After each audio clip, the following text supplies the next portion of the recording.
1994 PGA Tour Q School. Hello everyone, I'm Denny Schreiner, and welcome to the Golf Channel's special look at the 1994 PGA Tour Q School. It's called golf's toughest tournament, and rightfully so. They play 108 holes in just 6 days, and the pressure to play well is intense. At a regular PGA Tour event, if you have a bad week and you miss the cut, there's always next week to recoup. Here at Q School, there is no next week. You miss the cut, and you lose the opportunity to play golf on the PGA Tour the coming year. Also joining me now for this half hour is a man who knows a lot about the pressure of Tour School. He'll be my colleague on our PGA and Nike Tour events, Jim Nelford. And Jim, 186 players made it to Greenleaf, but it was a long, long road. It certainly was, Denny.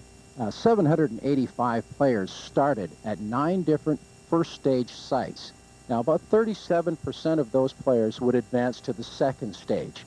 The second stage started with 468 players, and that was at 6 different sites. And there were a number of ways to get into the second stage besides playing through the first stage. Now, 32% of the players at each site advanced, and that was usually about 25 players out of 80.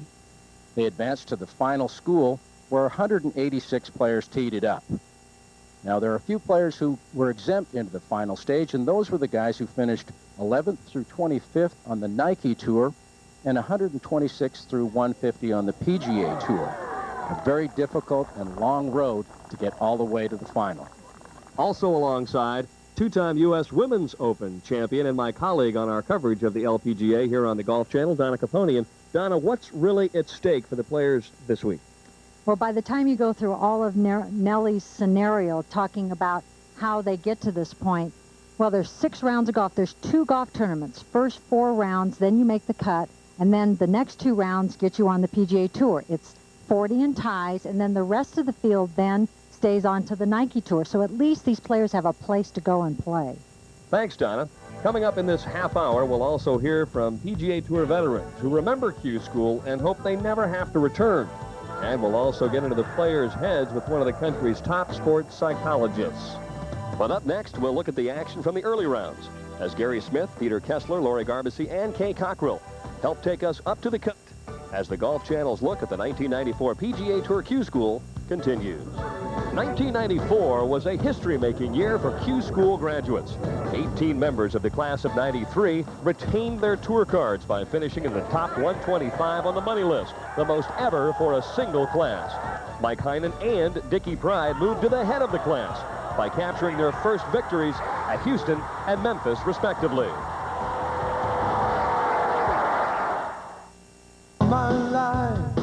Hey, golf fans, one of Nashville's hottest groups, the Mulligans, featuring Gary Chapman, have the perfect holiday gift for anyone who loves the game as much as they do.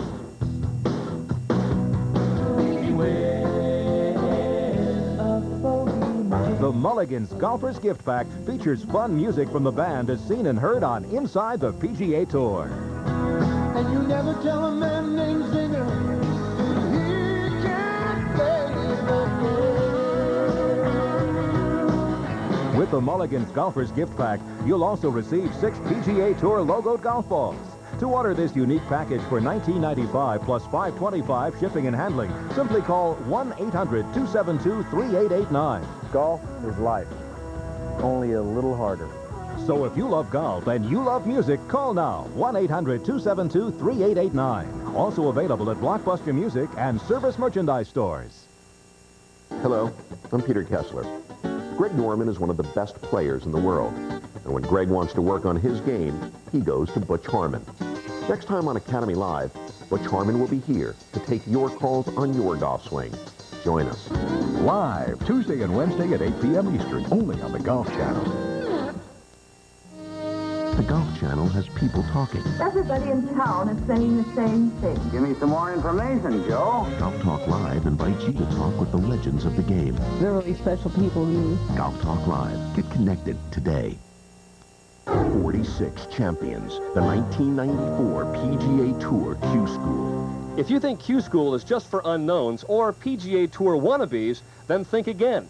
1994's field included 17 former PGA Tour champions. At the top of that list, Tim Simpson, who won 4 times between 1985 and 1990. Simpson's trip around Greenleaf this year was less than spectacular, but 2 under was good enough to make the cut and advance to the tournament's final 36 holes. But other veterans familiar with the winner's circle weren't as fortunate. Robert Wren was on the outside looking in, as was 1989 U.S. Amateur champion Chris Patton, who, despite making this putt, missed getting his card for the 5th straight year. The goal of every professional golfer is to play on the PGA Tour and take a bite out of the more than $55 million in prize money. Falling short of that goal can be very hard to swallow. I thought that'd be good enough to make it, but it didn't. Even par today? Yeah, I played really good, too. The ball just was on the edge of the hole instead of in. I'll just go back and play the Nike Tour again. A lot of good players there and good competition, and it's a good place for me to go. There were a handful of veterans who did what was expected. Tony Sills, Bill Britton, Ronnie Black, Phil Blackmore, and Bruce Fleischer played well enough that their livelihood was never threatened. And despite elbow problems, Fleischer challenged for the lead. This is Bruce Fleischer's par putt.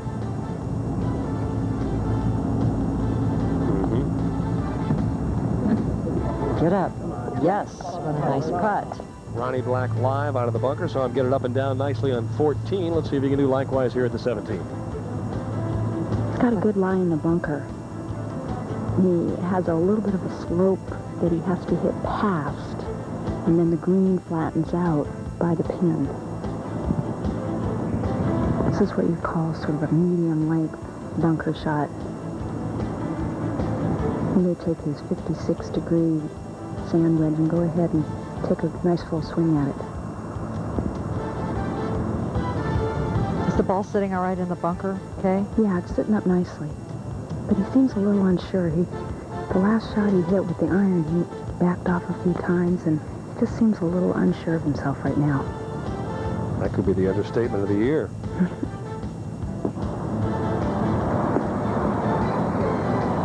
Release. That was a pretty good shot. He got that in within 3 feet. That's all he was looking for, is just to get it around the hole so he could tap in and make his par. J.P. Hayes, who double bogeyed the 14th, but is still tied for the lead through 15 holes of play. I think it told us an awful lot, and as Laurie said, that he had a little bit of time for the caddy to go down to see if his ball was out of bounds, and then came back and hit a good shot into the green and had a chance to make a 5, ended up making double bogey. But he looks fairly calm. I mean, I'm sure he's churning on the inside, but that told you an awful lot about his personality and his character by coming back and hitting 2 good shots. Keep in mind the top 90 players and ties will advance into the final 36 holes of play here at this year's qualifying school. This hole sets up well for JP. He's a right-handed player, and he started that one right at the flag. How about that one? Oh, beautiful shot. Unbelievable golf shot. Beautiful shot. And the crowd goes wild. Q School is that rare animal in golf that threatens both veterans and rookies alike. There is no way to put a dollar value on the intimidation it holds.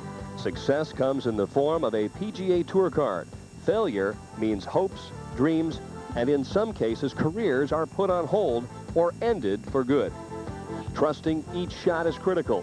Fearing any shot, suicidal. It's a mental war that every player must fight, and it's in the winning or losing of that battle that champions are made. Donna Capone has more.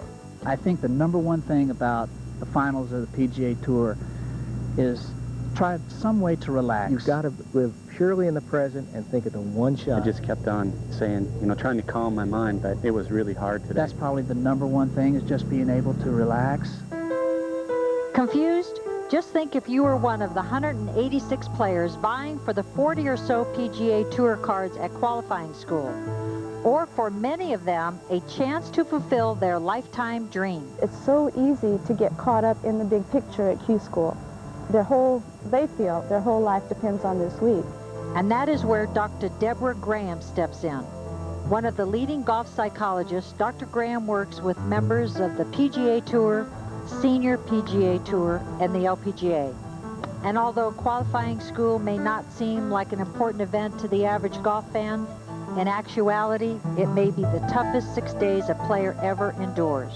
It's really hard to just say, well, this is another tournament, because it isn't. It's silly to try to trick them and try to help them trick themselves into saying this isn't an important week. There's very little difference between a lot of the players here physically. I think more of it has to do with their ability to stay calm this week and relaxed and to let their natural game come through. But even for the best, that is not an easy task. What I try to get them to do before they come here is to change their perspective. If they come here with 1, 2, and 3 scenarios for possibilities for play next year, it will help them take pressure off having to make it happen this week. And if you look back through the last several years, most of the players who've done really well at school have come here with the attitude that if they make it, great. If they don't, they've got another plan. You know what I've found in tour schools, through all the years I've gone and done this, you really have to live in the present. You can't think about the bad shots you've hit, like, oh, how stupid, I never hit shots like that. And you for sure can't be thinking about a hard hole that's coming up. And Dr. Graham also stresses the importance of going into each round with a goal of controlling the things you can control. If they go into the round worrying about things they cannot control, invariably their tension level goes up, their emotions go up, they get farther away from the zone, their physical game goes away. There's an incredible amount of physical skill.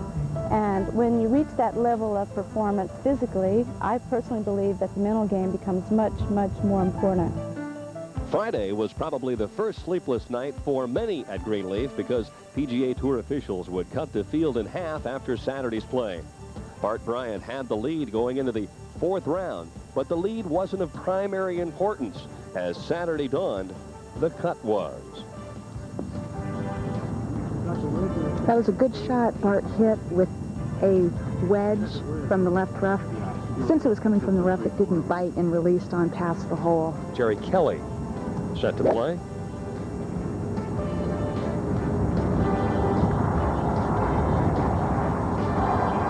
Oh, beautiful golf shot. I said this is a tough par 3 because you cannot see, you know how many steps the pin is on from the front edge of the green, but you can't actually see the flag.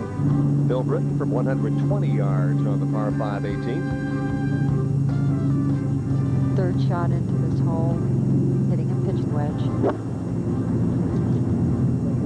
Very high, straight up there. Great shot. J.P. Hayes now trying to pick up another shot on the field.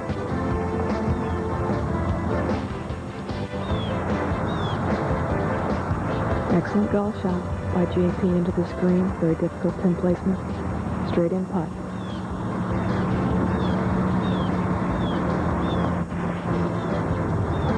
Nicely done, and that will be birdie for JP Hayes. The magic number turned out to be 288, 2 over par. Better than that, and you played on. Not that good, then you waited. And waited some more to find out if 289 or 290 was good enough to get you out on the Nike Tour in 1995. 72 holes usually decides who's holding up the trophy at the end of the tournament. But at Q School, the only thing 72 holes decides is who has to go 36 more. 94 players survived to play for the card. This Christmas, you can fix that slice, cure your hook, and lower your handicap. Just pick up the phone and call 1-800-831-8008 and order your own copy of Harvey Penick's Little Green Video. Hosted by Dave Marr and featuring U.S. Open champion Tom Kite and 2-time Masters champion Ben Crenshaw, the Little Green Video can knock strokes off your score in a hurry. Now that's a stocking stuffer. Rated 4 stars by Golf Magazine, the Little Green Video is jam-packed with more than 70 minutes of lessons, stories, tips, and drills. You'll have instant access to the secrets that have helped thousands play their best. Order now and we'll also include the Little Green playing log absolutely free.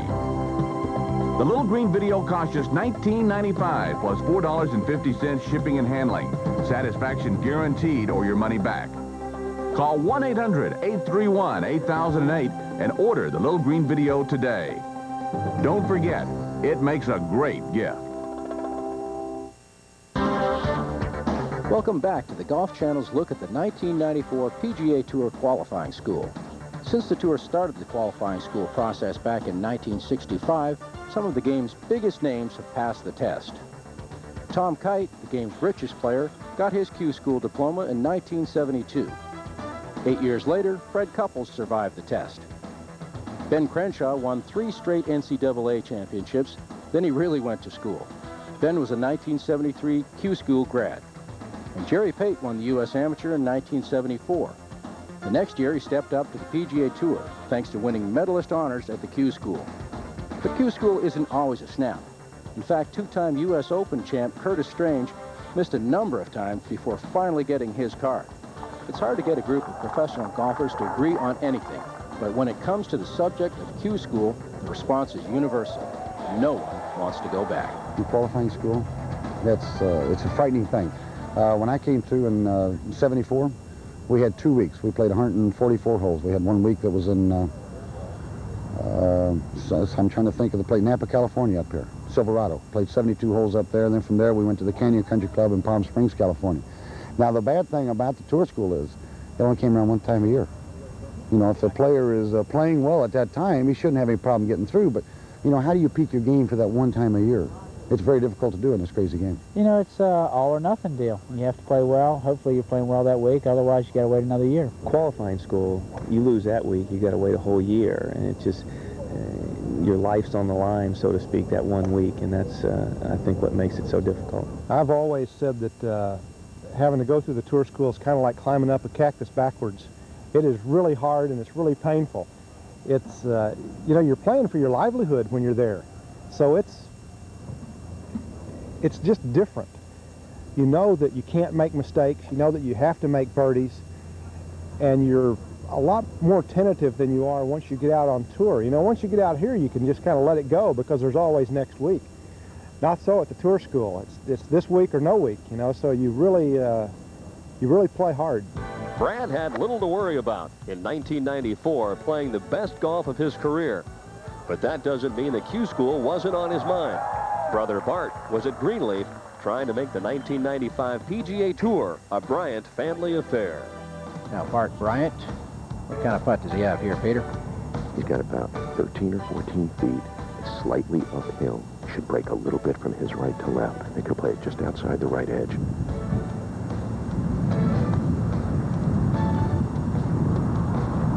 And you can see the green. Catch that. You can almost see the grass growing. Part of the problem on the front side, a couple of double bogeys, and that'll present problems. Well, that is not a good-looking front side. He's also added a bogey here on the back. And maybe another. Yes, this is what you hate to see a player going through in one round. He can lose it all in one round. Now Eduardo Romero for birdie at 15. Yeah, got that. Very solid indeed as he continues to move up the leaderboard. J.L. Lewis sizing up a birdie opportunity at the 13th.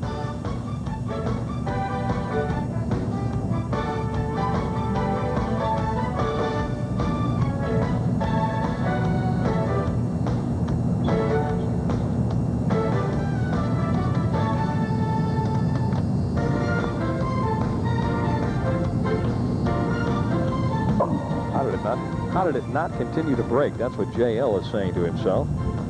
Perfect speed. That was one of those jabs, you know. They hurt, but you're supposed to take them. This is why the forearms keep tightening. The low 40 and ties get their PGA Tour card. The rest of the guys who are playing these last 2 days will get a Nike Tour card. So they'll have a place to play. That's the good news. Gary, assess this putt that JP has left. Well, really, it's pretty straightforward putt. I think here the key is what's going on between his ears, Denny. I mean, just every one of these takes a little bit out of you. Makes you a little older.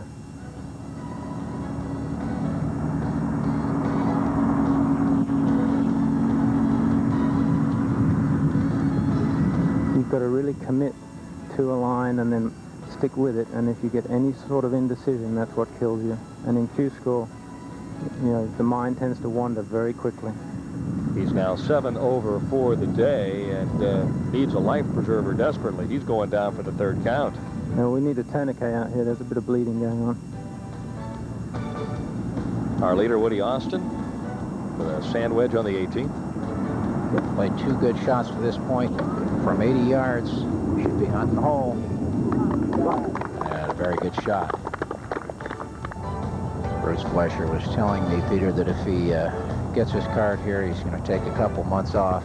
I reminded him, though, that if he doesn't play in the first 3 tournaments, he gets reshuffled down to the back of the pack. He may not play again until May. Well, it's largely a function of the tendonitis in his right arm. It's really been bothering him a lot today. I tell you what, I've been getting it up and down all week. I'm really not hitting the ball well, but it's possibly that I am kind of favoring my right side a little bit. But listen, I'm happy in the position I'm in. We got one more round. It's murder.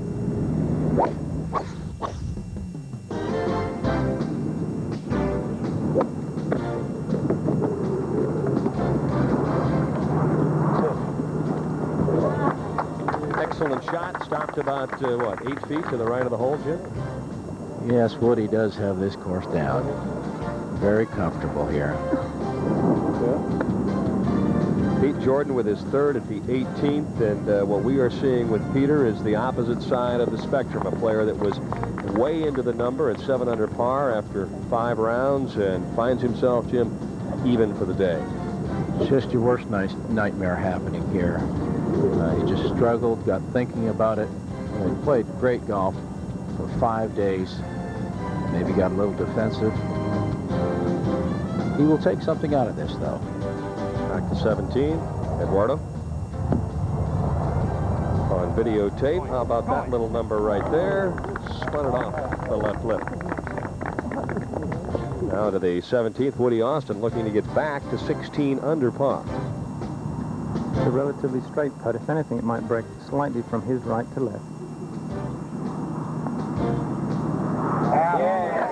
Well, he's obviously read him right all week long, Jim, because you don't get to that stage without making a bunch of putts. The hole is looking like a bucket right now.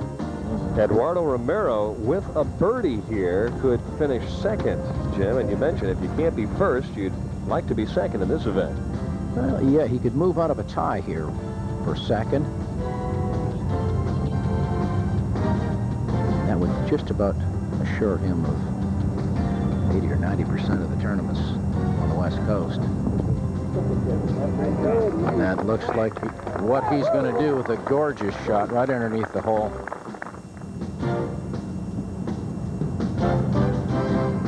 Gallery finally moving to the 18th hole. A lot of size at this point in time. And this man right here, in workmanlike fashion, has just grabbed this tournament by the throat and simply walked away with it.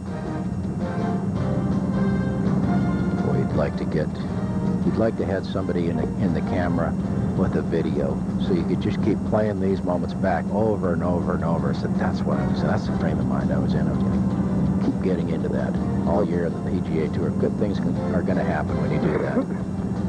No question in my mind that Woody will be subscribing to the Golf Channel. Of course, we'll send him free of charge the entire 3-day video of this event.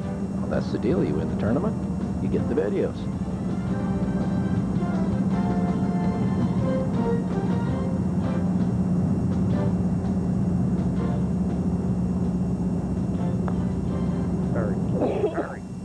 He's telling it to hurry, just a commercial roll.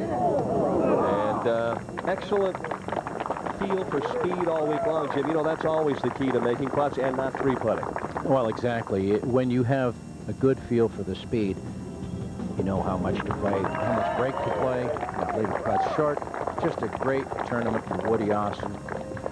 Albert Woody Austin with a hug and a first-place check and a 4-shot victory at the Q School.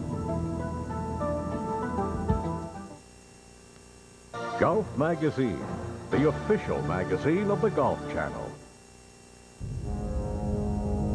A lot can happen in 24 hours. People win. People lose. Dreams begin. And then, bringing the world of golf to your game. Golf Central. Live every night.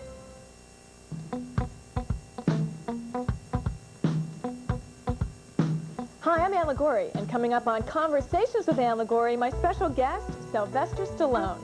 The mere fact that it's old Rocky and Rambo, every time you get up, they're expecting to rip the hide off the ball. You can't just play a normal game. Renowned golf instructor Jim McLean, who works with Stallone, will also join us.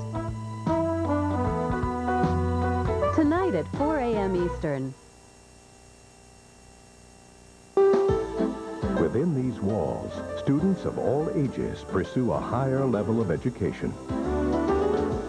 A dedication to learning that demands patience and persistence. They study the lessons of the great masters, and one by one, they'll tee off to a better game of golf. Practice with the pros on the Golf Channel Academy. Coming up next. In 1994, a record 7 players made more than $1 million in official earnings. Will Woody Austin be one of those millionaires next year? It's highly unlikely. Will Woody follow in the footsteps of Dickie Pride and Mike Heinen and go from Q School to the PGA Tour Winner's Circle?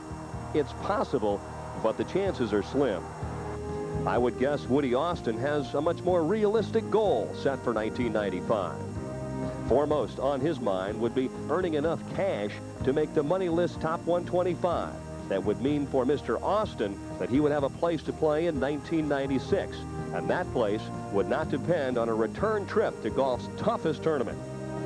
We leave you now with a list of the 46 champions, players who went to Q School in 1994 and made the grade. For Jim Nelford, Donna Capone, and of course the entire Golf Channel tournament team, I'm Denny Schreiner.